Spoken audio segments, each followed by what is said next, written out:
You'll never get me, Darth Vader. Just join me. There. Oh, hi. I was just playing with my Star Wars action figures.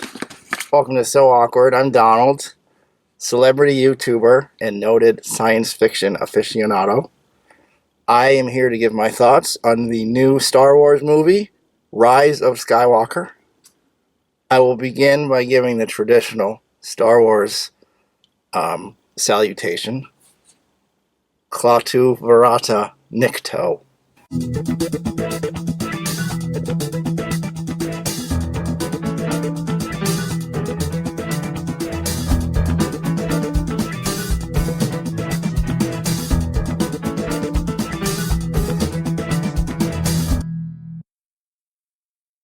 Anyway, if you're anything like me, you're a huge Star Wars fan, love Star Wars, but you detest these new Star Wars movies because they're really terrible.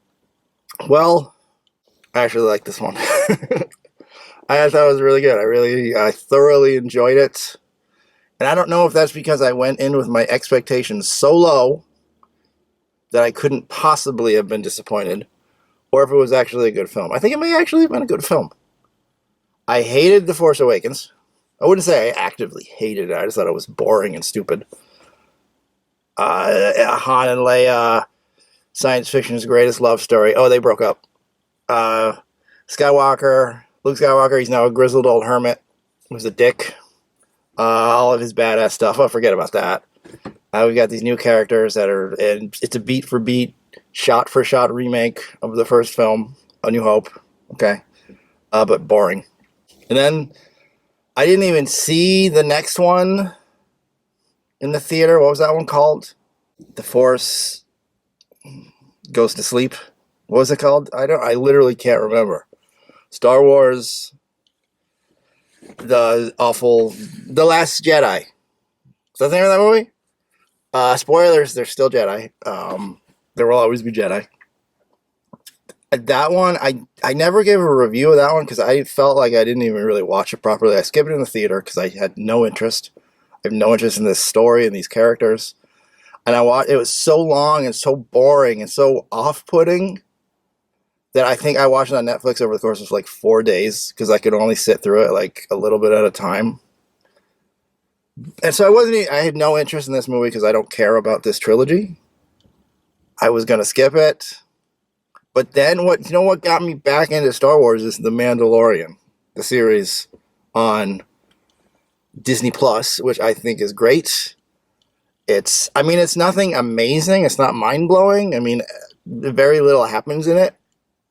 But it's just fun, unpretentious Star Wars shenanigans, which I like. It's just the Mandalorian fighting like monsters with tentacles, and there's a baby Yoda in it, and everybody loves it. It's a great show. And I'm a part of this AMC thing where you pay $20 a month, which you waste because you're an adult with a job and you have no time to see movies, and just all movies suck. I don't know why I pay for this. I don't see anything, and everything I do see I hate because I am also a grizzled old hermit.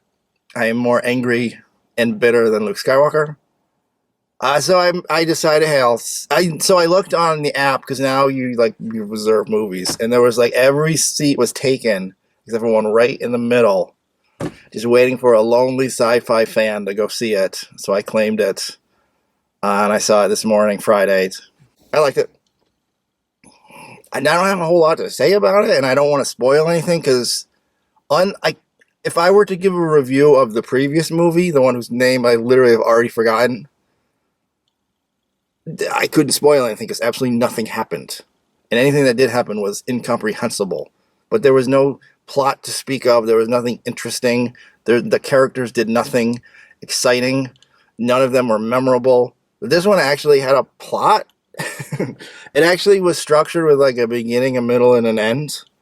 Stuff actually happened.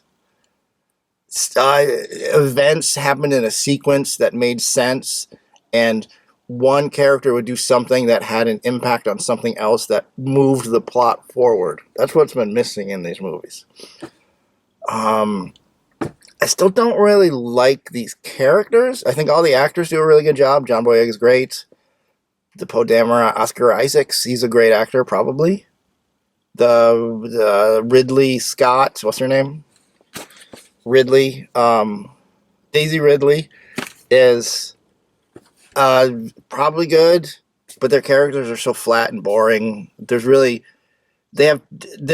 Star Wars trope is you have two dudes and a girl. All the movies have two dudes and a girl, so that's why this movie has two dudes and a girl and a couple droids. Poe and Finn are interchangeable. I don't care about any of them. They're all the same. J.J. Abrams is not a filmmaker that I like, but I think this is his best movie. This might be his only good movie. Like, there's nothing about this movie that I hated. There's nothing that I looked at and I said, that's stupid. That doesn't make any sense. Why are the characters doing that? Like, I like this. I liked this. I hesitate to say I loved it, because I don't feel like I ever need to see it again. And I really only comprehended a little bit of it, although it was very dumbed down. It felt like a pretty good standalone Star Wars movie. Like, it felt completely removed from the previous films, which is good because they were stupid and uninteresting. I don't even think you need to see them before you see this. The opening, like the text crawl, is incomprehensible. But they kind of fill you in. And, I mean, the bad guy is clearly the bad guy, and the good people are clearly the good people. The bad guy's literally black. The good person is literally white. You don't need to know anything going into this. The action was really fun. The big lightsaber duel between two of the characters was epic. The last, the finale, was like classic Star Wars where stuff's happening on the ground, stuff's happening on a ship, stuff's happening in space, and it was hard to follow and really dark and not very well done. I mean, it's just the gold standard for space battles is still Return of the Jedi. They've never topped that. They never will top that.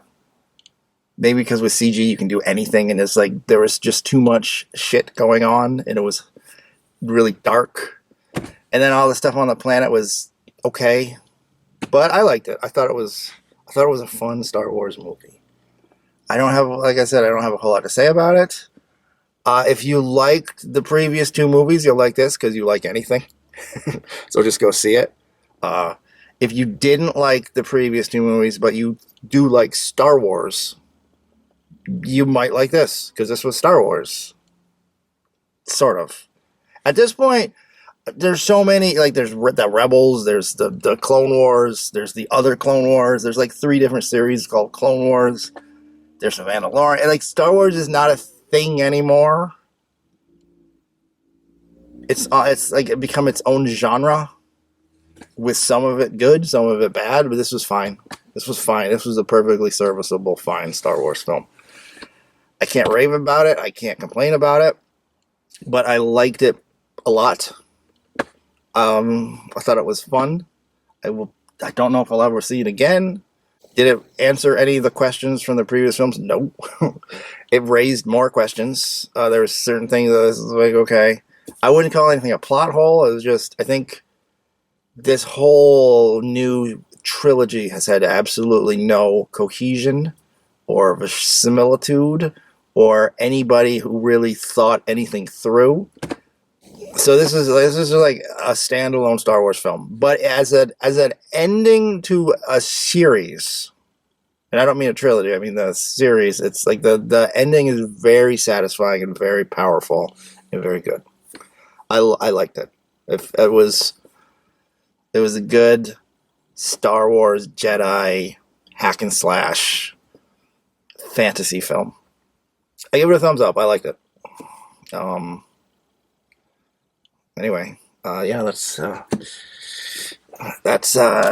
I have to say about that. It's like a 20-minute video where I've literally said nothing other than that. This movie's okay. But then again, this was like a decade-long series that was just okay. You know what? You know what's really good? Go watch Empire Strikes Back.